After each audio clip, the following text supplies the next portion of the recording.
We have a 2016 Camaro LT. A little bit of a different situation over here.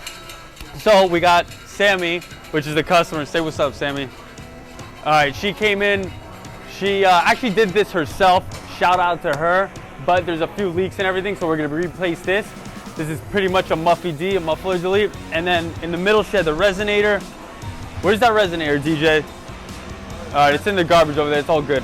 I'll show you later. But we put an X pipe in there. So it's basically straight pipe. There are the cats on there because we're not allowed legally to take those off. But there's the X pipe right there, runs it all the way back. And then we're gonna be replacing these with more piping, newer ones. And then she might get some G exhaust tips, we'll see.